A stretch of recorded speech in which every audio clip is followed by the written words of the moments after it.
पूरे हफ्ते की थकान के बाद आप गाड़ी स्टार्ट करते हैं, मूड एकदम सेट। लेकिन जैसे ही दिल्ली से बाहर निकलते हैं, असली तस्वीर सामने आने लगती है। लंबा जाम, हर तरफ हॉर्न की आवाजें, मोदी नगर की भीड़, और वो सफर जो खत्म होने का नाम ही नहीं लेता। प्लान वीकेंड का होता था, लेकिन आधा वीकेंड तो जाम में ही निकल जाता था। 6 से 7 घंटे तो नॉर्मल बात थी, और अगर किस्मत खराब हुई तो पूरा दिन सड़क पर। अब जरा उसी सफर को एक नए तरीके से सोचिए। वही दिल्ली, वही देहरादून, लेकिन इस बार ना कोई ट्रैफिक, ना रेड लाइट, ना शहरों का झंझट। बस एक सीधी खुली सड़क, जहां आपकी गाड़ी बिना रुके आगे बढ़ती जाती है। और सबसे दिलचस्प बात, कई जगह ये सड़क जमीन पर नहीं, बल्कि जंगल के ऊपर से गुजरती है।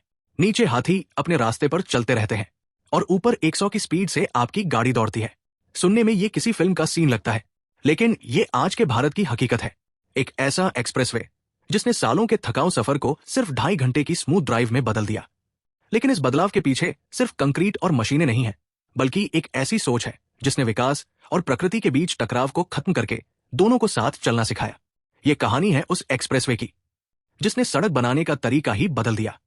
एक ऐसा प्रोजेक्ट जिसने इंजीनियरिंग, पर्यावरण और महत्वाकांक्षा तीनों को एक ही फ्रेम में फिट कर दिया।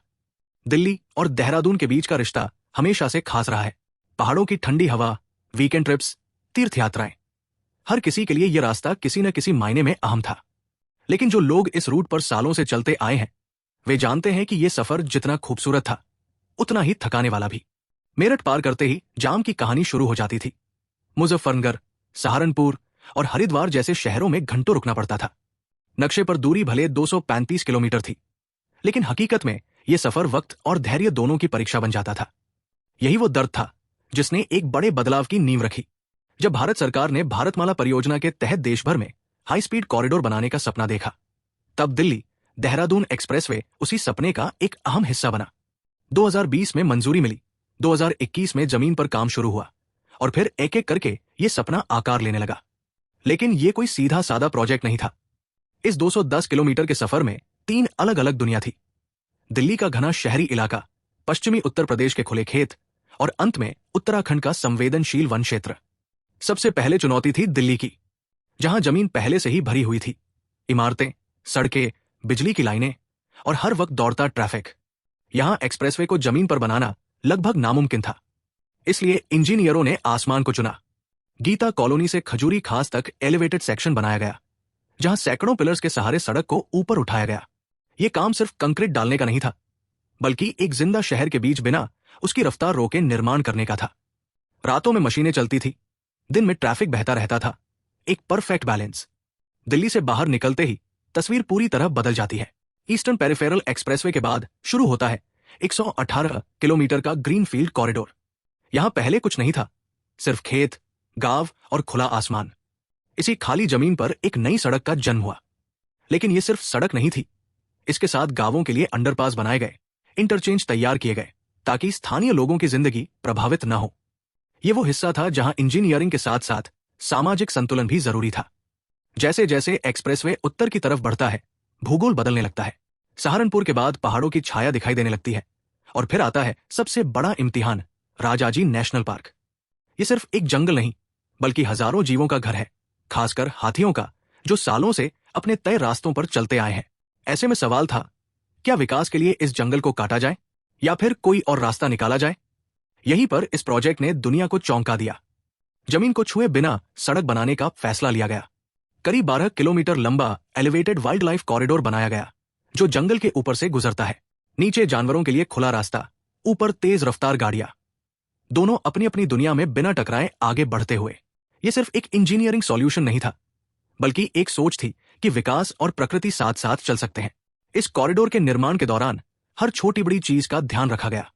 शोर को कम करने के लिए साउंड बैरियर लगाए गए, रोशनी को नियंत्रित करने के लिए लाइट बैरियर बनाए गए, हाथियों के मूवमेंट को ध्यान में रखते हुए बड़े बड़े अंडरपास बनाए गए, ताकि उनका रास्ता कभी न रुके।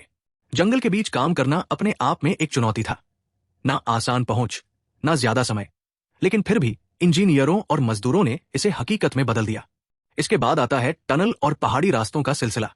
2 किलोमीटर से ज्यादा लंबी सुरंगें, पहाड़ों को काटकर बनाई गई सड़कें, हर एक हिस्सा इस प्रोजेक्ट को और खास बनाता है।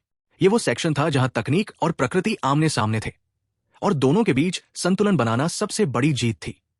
कई सालों की मेहनत, चुनौतियों और विवादों के बाद आखिरकार 14 अप्रैल 2026 का दिन आया, जब यह एक्सप्रेसवे पूरी तरह तैयार होकर देश को समर्पित किया गया। अब दिल्ली से देहरादून का सफर सिर्फ 2.5 घंटे में पूरा हो सकता है। जो रास्ता पहले थकान और जाम से भरा होता था, वो अब एक स्मूथ और तेज अनुभव बन चुका है। लेकिन इस कहानी का असली मतलब सिर्फ समय बचाना नहीं है। ये एक्सप्रेसवे उन किसानों के लिए नई उम्मीद है जो अब जल्दी अपने उत्पाद बाजार तक पहुंचा सकते हैं। ये व्यापारियों के लिए राहत है जिनकी लागत कम होगी। ये टूरिज्म के लिए एक नया दरवाजा है जहां वीकेंड ट्रिप सच में आसान हो गई है। और सबसे बड़ी बात, ये एक मिसाल है, एक ऐसा उदाहरण जो दिखाता है कि अगर सोच बड़ी हो और इरादे मजबूत हो तो विकास और प्रकृति के बीच संतुलन बनाया जा सकता है। दिल्ली देहरादून एक्सप्रेसवे सिर्फ एक सड़क नहीं है, ये एक सोच है, एक बदलाव है और नए भारत की उस दिशा का संकेत है जहां हम तेजी से आगे बढ़ते हुए भी अपनी जड़ों को नहीं भूलते। तो अब जब अगली बार आप दिल्ली से देहरादून का सफर प्लान करें, याद रखिएगा, ये सिर्फ एक रोड ट्रिप नहीं है, ये उस नए भारत का अनुभव है जो स्पीड के साथ साथ प्रकृति का भी सम्मान करना जानता है।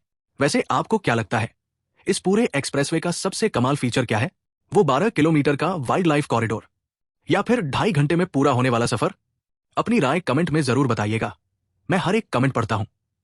अगर आपको ऐसी ही हिडन इंफ्रास्ट्रक्चर स्टोरीज पसंद है तो वीडियो को लाइक करें, अपने दोस्तों के साथ शेयर करें और चैनल को सब्सक्राइब जरूर करें, क्योंकि यहां हम सिर्फ खबरें नहीं बताते बल्कि उनके पीछे छुपी असली कहानी आपके सामने लाते हैं।